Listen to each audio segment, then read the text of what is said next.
In a dusty Texas town where hope was as scarce as rain, a farm girl's life hung by a thread, literally. They thought her Navy SEAL husband was a world away, but 47 seconds after the noose tightened, the ground shook with his vengeance. Dive into a heart-pounding tale of love, betrayal, and unrelenting justice that'll leave you breathless. Subscribe now to unlock more gripping stories that hit harder than a SEAL's fist. In the blistering summer of 2025, the small town of Dusthaven, Texas, was a place where dreams went to die, choked out by the relentless sun and the iron grip of a corrupt sheriff named Harlan Voss. At the heart of this story was Ellie Mae Carter, a farm girl with sun-kissed freckles and a spirit as wild as the Mustangs that once roamed the plains. She was no ordinary girl. Her hands were calloused from baling hay, her heart tethered to a man who'd sworn to protect her. Navy SEAL Lieutenant Jacob Carter, a man forged in the fires of war, whose love for Ellie was the only thing stronger than his training. They'd married under a willow tree 3 years prior, promising to face any storm together, but Jacob's deployments kept him oceans away, leaving Ellie to tend their struggling farm alone. Dusthaven wasn't kind to those who stood out, and Ellie's refusal to sell her land to Voss's cronies, a cabal of land developers with dollar signs in their eyes, made her a target. The developers wanted her acres for a sprawling casino, and Voss, their puppet, would stop at nothing to deliver. It started with whispers, then threats, then sabotage, poisoned crops, slashed tires, and a barn fire that left Ellie's dreams in ashes.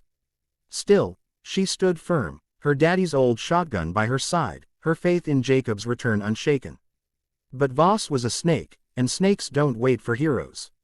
On a sweltering August evening, he framed Ellie for a crime she didn't commit, stealing from the town's bank, a lie propped up by forged documents and bribed witnesses.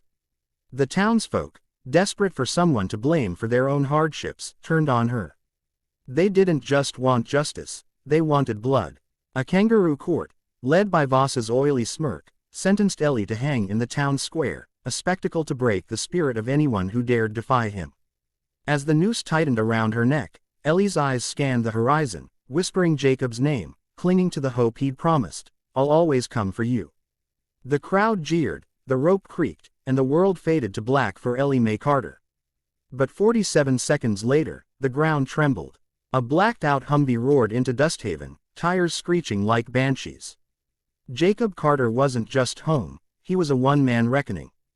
The SEAL had been on a covert op in Kandahar when a cryptic message from a loyal friend reached him: "They're killing Ellie."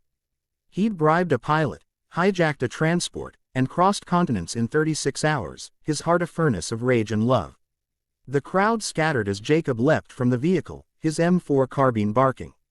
Bullets tore through the gallows supports, dropping the platform before the rope could claim Ellie's last breath. She hit the ground, gasping, alive. Voss's deputies, hired thugs with more bravado than skill, drew their guns, but Jacob was a ghost in the chaos, every shot precise, every movement lethal. In minutes, the square was a graveyard of Voss's men, their blood staining the dust.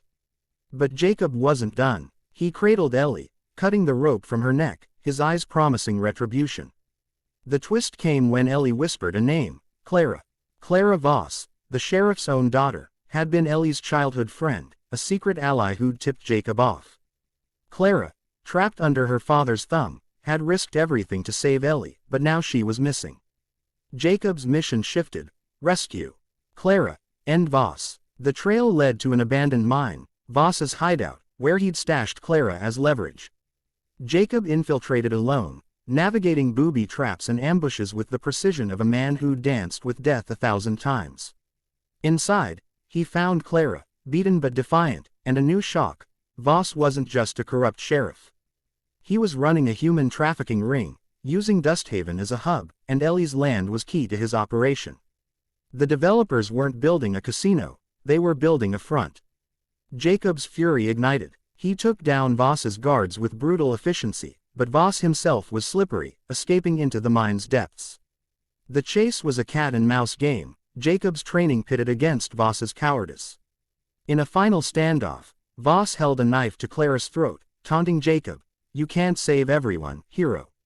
But Jacob wasn't just a hero, he was Ellie's husband, Clara's savior, and Dusthaven's reckoning. A single shot ended Voss, the bullet finding his heart before he could blink. The mine collapsed in the aftermath, Jacob and Clara barely escaping. Back in Dusthaven, Ellie recovered, her spirit unbroken, her love for Jacob fiercer than ever. Clara, freed from her father's shadow, took over the sheriff's office, vowing to clean up the town. The developers fled, their empire crumbling under federal scrutiny sparked by Jacob's leaked evidence. The farm, scarred but standing, became a symbol of resilience. Jacob, though, couldn't stay.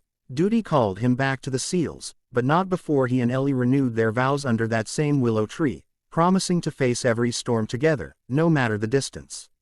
Dusthaven whispered their story for years, a legend of a farm girl who wouldn't break, a seal who wouldn't fail, and a town that learned the cost of crossing love as fierce as theirs.